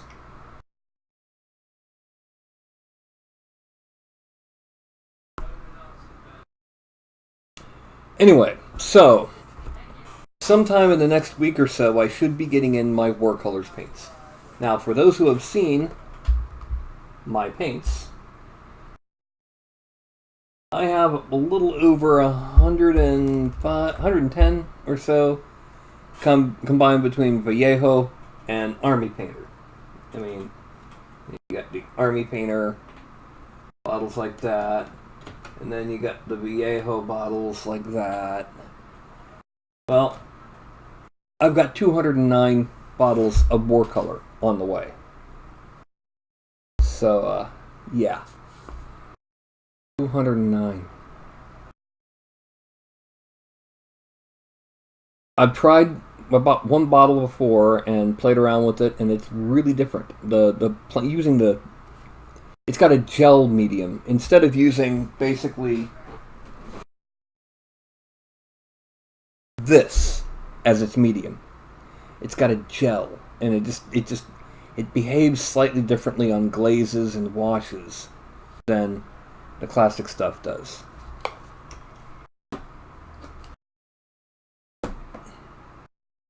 So that should be interesting.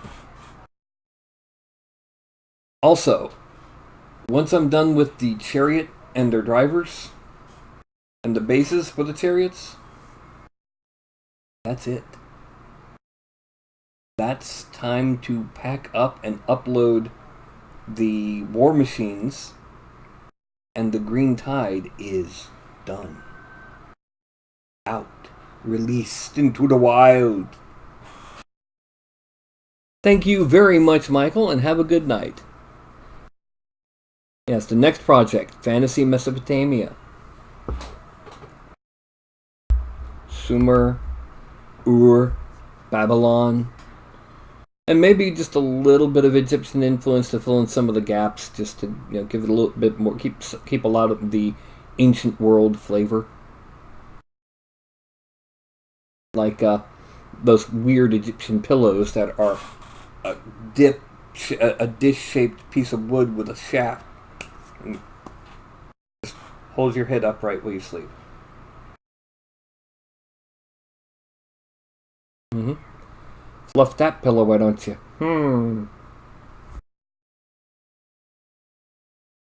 So, do any of you have any questions about why I did what I did with the chariots?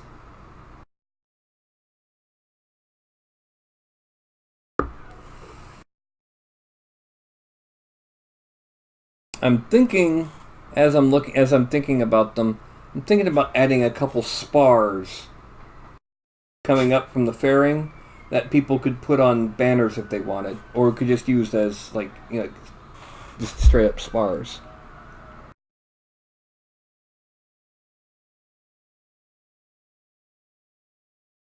Oh, excuse me. Yeah, it's 9:45, and I was up at 5 this morning, so I'm a little tired.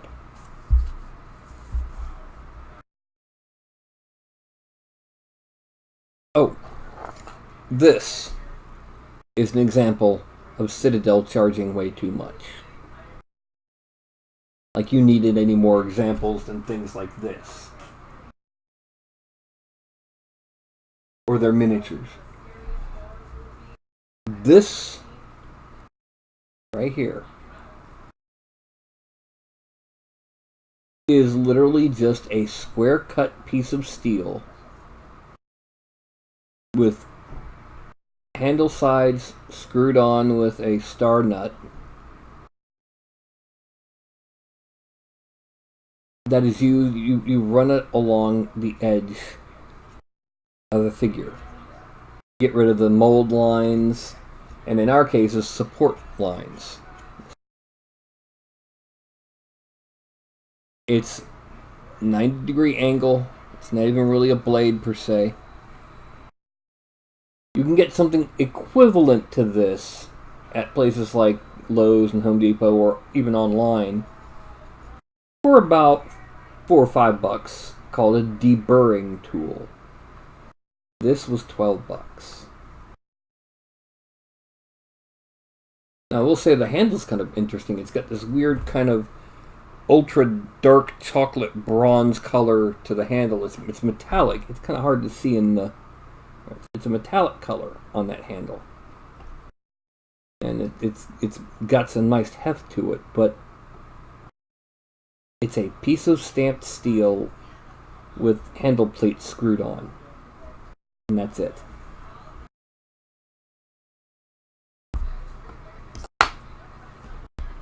Yeah.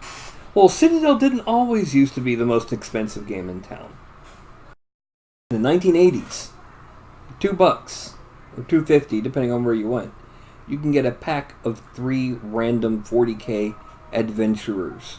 Yes, adventurers. If you go back and read Rogue Trader, it almost reads like it's more of a role-playing game than a war game. Odd, I know.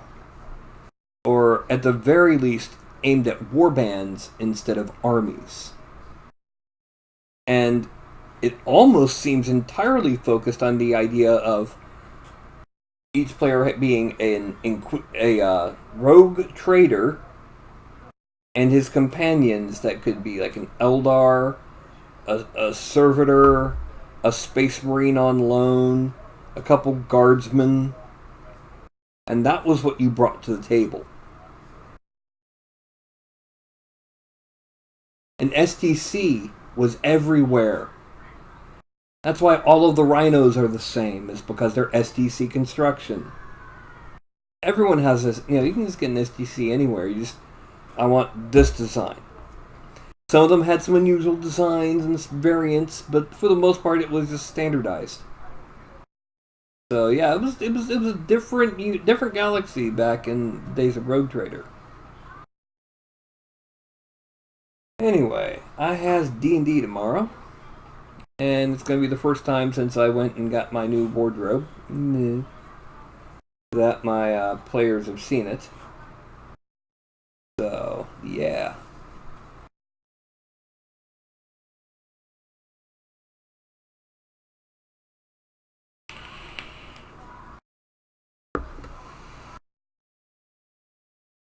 Anyway, it's now just past quarter till 10.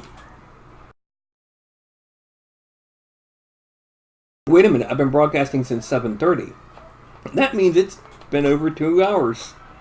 Which means it's pretty much time for me to go ahead and say goodnight, y'all. So I'll do what I normally do. I'm gonna refresh the page just to make sure I'm seeing it all right and with as minimum lag as possible. And then, thank you, Mark.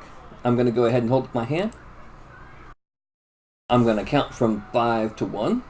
And when I get to 1, I'm gonna say something goofy and go, and when I can see, not A or B, but C, on the screen, my hand going, then I log out. Okay, so that's going to be 5, 4, 3, 2, and 1. Zordon, why did it have to be teenagers with attitude? Why couldn't it be teenagers with paramilitary training?